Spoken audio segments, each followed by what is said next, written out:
Hi there, I'm Lelia Lewis, and welcome to another edition of New Day, New Beginnings. Now, the title of today's lesson is Live Your Life with Purpose on Purpose. So, my very first question to you is how are you living your life? Think about that. Um, does what you're doing, does it have any meaning? Or what purpose is it serving? How purposeful is your life? Are you doing it on purpose because you have a motive? Is your motive to help others or is it to benefit yourself? Now, these are all the questions we've got to ask ourselves because the answers we receive will let us know if we're following God's word and living a purposeful life. So today we're going to be starting in the book of Numbers, and we're going to go to chapter 13. And these words are the words, this is actually the Lord speaking to Moses. Now they're in the desert, and let's go. God is telling Moses now, he says, send out men that they may search the land of Canaan. Then he says, but make sure that each man you send is a leader of the 12 tribes. So that would be 12 men because he had 12 tribes.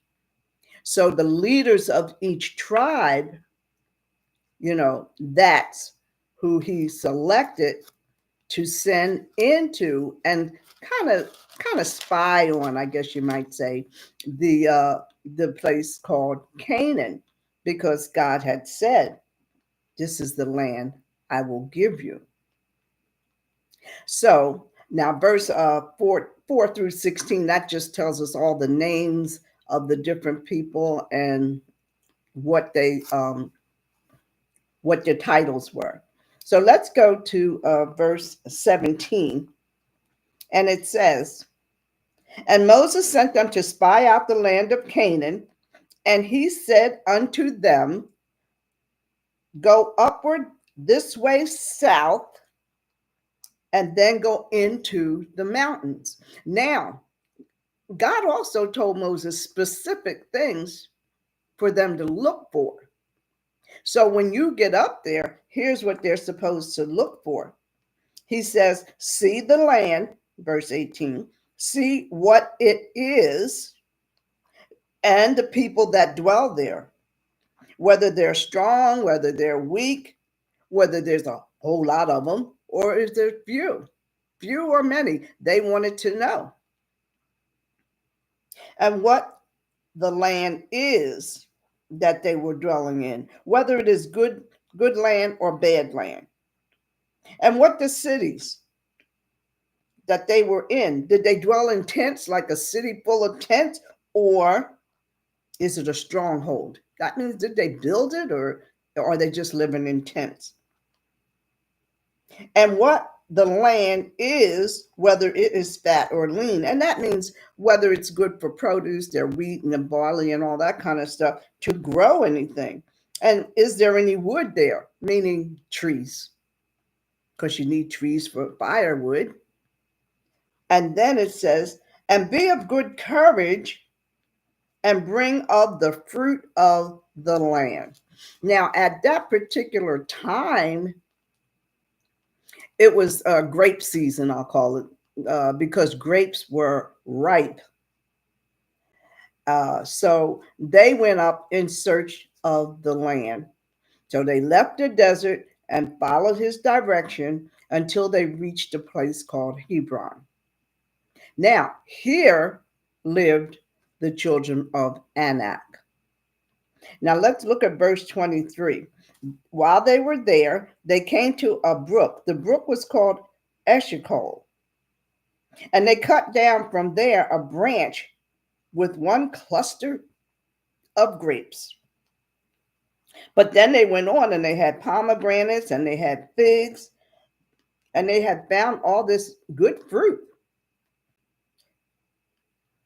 So then they stayed there 40 days, just looking around and checking out everything, looking for everything they were supposed to see. So they know, they saw trees, and that the ground was good for growing because they had grapes, they had pomegranates, they had figs. So these were good things. So they remained there for 40 days. Then let's see. So after that, let's go to verse 26. It says the spies returned. They went and came to Moses and Aaron and to the whole congregation, and they showed them the fruit which they had found. So now they're very encouraged about this. Now let's see what happened after that. In verse 27 says, "We went to where you told us, and it surely is flowing with milk and honey, and this is the fruit." But now here's the problem here.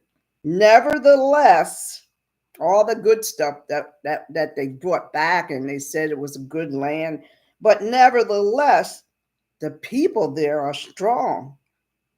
The cities are walled. That means they built them from ground up. They're not to be knocked down. So that means they've got a strong compound, a strong city, and they are big and strong. The walls are strong, very great. That means they're very high. Not only are they strong, they're high. So they won't be able to like climb up the wall, I guess. And the moreover, we saw the children of Anak that were there, meaning the young men. Meaning the young men, sturdy men, strong men. And it says now they're telling about how they had their so-called, I guess, lookout people. He said the Amalekites dwell in the land of the south, and the Hittites, the Jebusites, and the Amorites, they dwell in the mountains. And the Canaanites dwell by the sea and by the coast of Jordan. So now they've got the whole layout of the city because they were on different sides. Now everybody came back with their report. So now Caleb, he's one of the men leading one of the tribes out of Judah. And he says, okay, well, look, now that we know this, now we can let's go up, he says. Let's look at verse 30. Caleb stilled the people because they were listening to them, these guys saying how big these people were. But Caleb said, look, let's go. Let's go up at once and possess it, for we are well able to overcome. Because what? Just back in verse 2, we said, God said, I will give you this land. This will be your land. All you have to do is go and possess it. And that's what Caleb was telling them. That's all we have to do. But then, look at verse 31. But the other men who went up the other side, listen to their report. They said, well, we won't be able to go up against those people. They are stronger than we are. And they brought up all evil reports. Like everything they said was just plain negative. They didn't say one good thing. They didn't say anything good about anything except how big these people were. And then in verse, they brought up all the evil report. The land through which we have gone to search is a land that the earth eateth up its inhabitants thereof.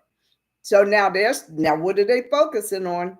How big and how strong they think these people are. Because look right here, it says, and all the people that we saw in it are men of great stature, giants. And there we saw giants, the sons of Anak. They're all giants. And they come from giants. So giants are begetting giants. And we, even in our own sight, look like grasshoppers compared to them. And not only that, we were looking like grasshoppers in their sight as well. Well, you can't get any more negative than that. Now, to me, I'll say that is maximizing your opposition. Now, God done already told them, it's your land. I'm giving it to you. All you got to do is go take it.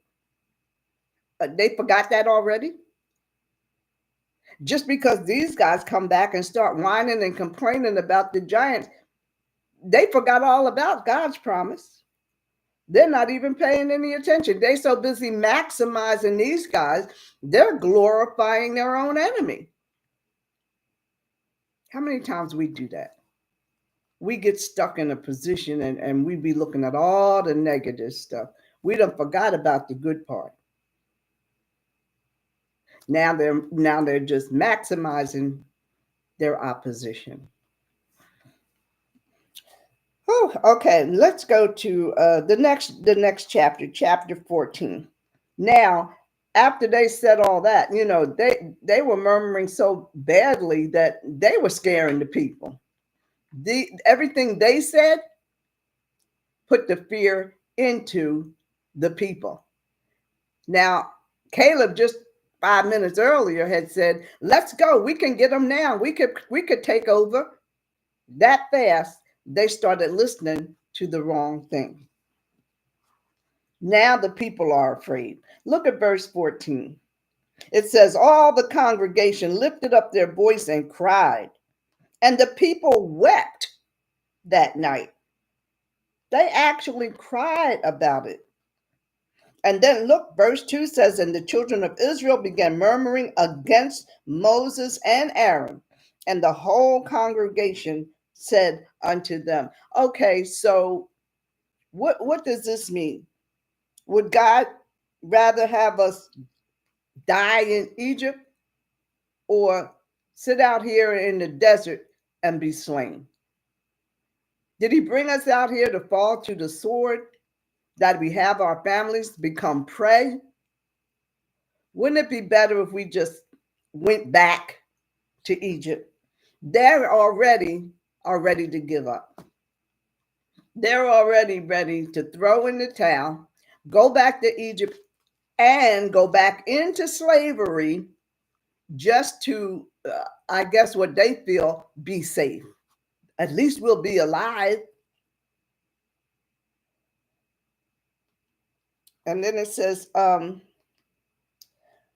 so they said to one another, they were really upset about this, and they were looking to go back to Egypt. Look at verse 4. It says, and they said to one another, let's pick a captain.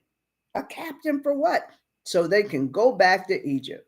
They did not want to go up there and fight because of what the other guys were saying of how big these guys were. And when they decided among themselves, we don't have to stay here and do this. Let's go back to Egypt. Pick somebody to be our captain and we'll go back. And when Moses and Aaron heard this, they fell on their faces before the whole assembly and the congregation. And they just began to rip their clothes. It says they rent them. R-E-N-T means to tear in this particular instance. They were just, whenever they are distressed or distraught, that's why when you see back in the day when somebody died, they would throw the sand in their face and their hair and rip their clothes. That's just because they're so distraught. And this, what these people were doing right now, what they were saying, what they were thinking, all this is what this just made Aaron and them distraught. They could not believe that the people would lose faith that fast and not want to go forward.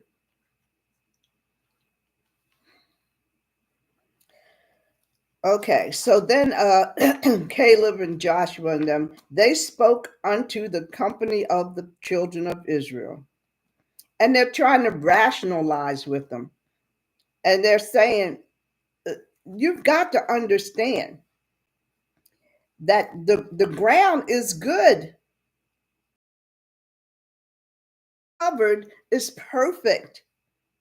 And they were trying to get them to understand that it is exceedingly good land.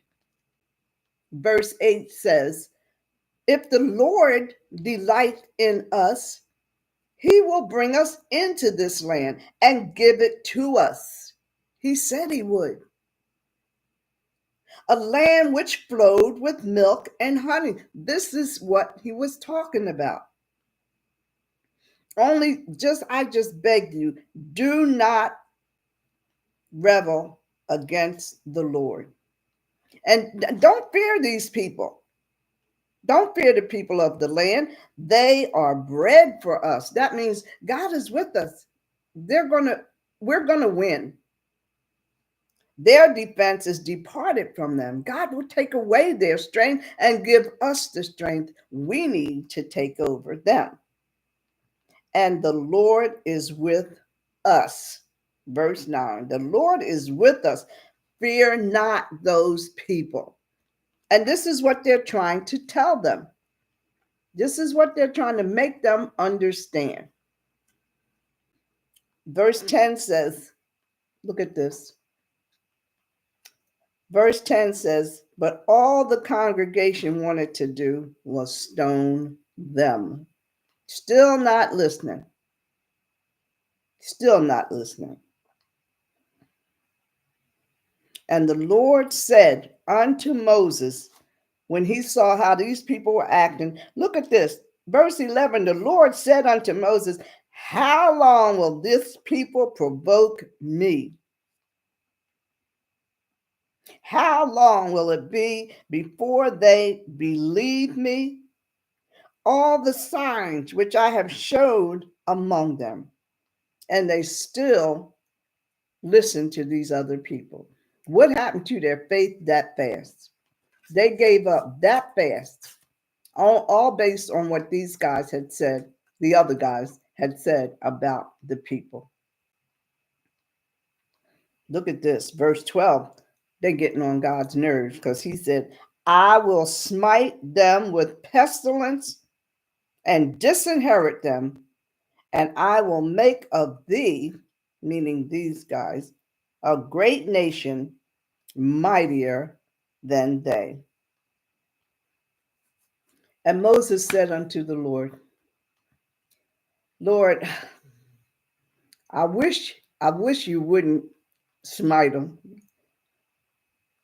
Moses still begging on their behalf, still trying to get God to go easy on them. Moses said unto the Lord, but if you smite them here, and then the Egyptians hear about it, then they're going to spread it all over the place. They're going to say, well, maybe God couldn't do what he said. Look at verse 16. He's saying, because they'll be saying, well, I guess the Lord wasn't able to bring his people into this land, which he had swore unto them.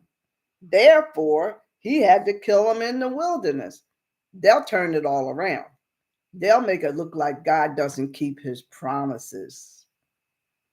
So Moses and Aaron are trying to ask the Lord, don't smite them. Not here, not like this.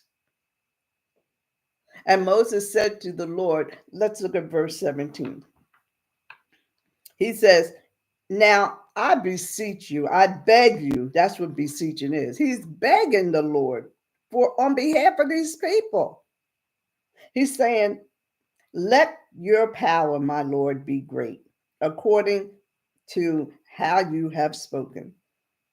You know, Lord, how you are. In other words, he's reminding the Lord. Now remember, you're the Lord, the long suffering, of great mercy, forgiving iniquities, transgressions. Now, I'm not saying declaring the guilty. I'm not saying that. But I am begging you to forgive their iniquities. And iniquities are, wickedness, injustices, all the wrong. They wanted to stone them and everything. He says transgressions, that's a violation of the laws and the commandments and things like that. Long suffering, that means patiently enduring. And the Lord already asked him, how long am I supposed to put up with this? These ungrateful people is what he's saying. That's the whole question. Have mercy. He's going to verse 19. He's saying, please pardon them. I beg you. There's that word. I beseech you, Lord. Please pardon the iniquity of this people according to thy mercy, thy great mercy. For you have forgiven them, these same people from Egypt, until now. So ever since he delivered them out of Egypt, he's been forgiving them for one thing or another. He got them out of Egypt. He got them out of slavery. He got them out of bondage. He got them through the Red Sea. How could you forget something like that? And then after they got through the Red Sea and back on the other side, it closed the sea back up so the enemy couldn't chase them through the Red Sea. Then when they got on dry land, yeah, they were in the desert, but every time they needed something, it came. The manna from heaven.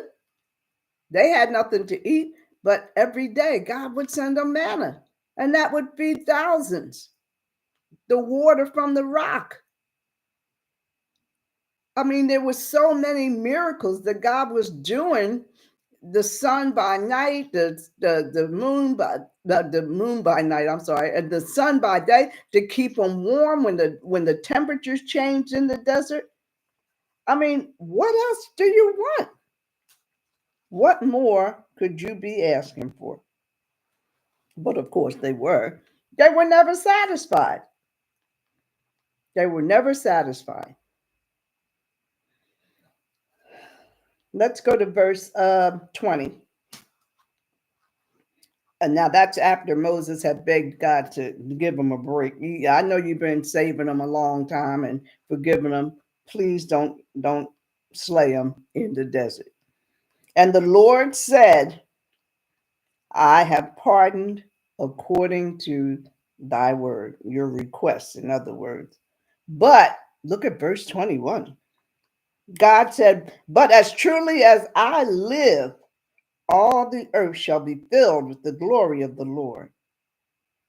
Because all those men who have seen my glory, have seen my miracles, all the things I did in Egypt and in the wilderness, and they have tempted me now and have not hearkened unto my voice, surely they shall not see the land which I swore unto their fathers, nor shall any of them that provoke me see it. So that means I'm going to get them one way or the other. I won't do it now because you asked me, and I know you don't want the other nations to think this, that, and the other. So here he is forgiving them again. He says, but all those that provoke me, they will not see that new land. But you, my servant Caleb, because he had been another spirit with him, and he had followed me, he will I bring into the land whereinto he went, and his seed shall possess it. So God's letting Moses and Aaron know up front, I'm going to do this now as we speak, but don't think this is going to be forever. But I will. God knows everything. He knows who's for him. He knows who's against him. He knows what we think before we even think it. So a lot of people think, well, I'll just keep this to myself. No, you're not. God already probably knew you was going to think that before you even thought it yourself. You can't keep anything from God, not even in your mind, because He already can read your mind. He already knows what you need. He's just waiting for you to see what you need. And what you need is Him to give you what you need. That's the bottom line. That's all there is to that. Um, but He's saying, He's letting them know who's going to get what and who's not. Let's go to verse 26. And the Lord spoke unto Moses and Aaron, and he said, here we go again. How long shall I bear up with this evil congregation? They murmur against me. I hear them. Say unto them, as truly as I live, saith the Lord, as ye have spoken in mine ears, so will I do to you. Now, this is God telling Moses, and you tell him this. You tell him, your carcasses shall fall in this wilderness, and all that were numbered of you from 20 years up who murmured against me. And I doubt very seriously, you shall not come into the land which I had swore to make you dwell therein, except for Caleb and Joshua with Moses and Aaron. But the little ones which you said should be prey, the babies, them will I bring in. They shall know the land which you have despised. But as for you, your carcasses, they shall fall in this wilderness. So he's going to take the children, the babies. He says, but you all will die in this wilderness. And that's when they went around in the wilderness for 40 years. All because they didn't have the faith after all the wonderful miracles they saw. I don't understand that. I only need to see one or two and I would be jumping for joy. I would never forget that. They saw God perform so many things that are just mind-boggling. And you provoking God because you're forgetting all the wonderful blessings that you've received. Well, like I said before, just seeing this day right here is a blessing. Have you thanked God for that yet? Did you even think about it? Remember I said last week, the first thing you do when you wake up, if you woke up, then there's your blessing. Thank you, Lord, for another day. We spoke about that last week. So you think about these things. Think about what you're doing with your life, the purpose of your life. The purpose here was to follow God's word. No matter what it looks like, we talk about that all the time. Doesn't matter what it looks like. We don't know. We only know what we see right here. God knows the whole picture. That's why you got to trust him. He knows the whole picture. We only know this much. Count your blessings every day and do something purposeful every day. Do it on purpose. And my closing words for today are never maximize your opposition. But by the other hand, never minimize the power of your God. And until next week, I'm Leoya Lewis. Thanks for joining me.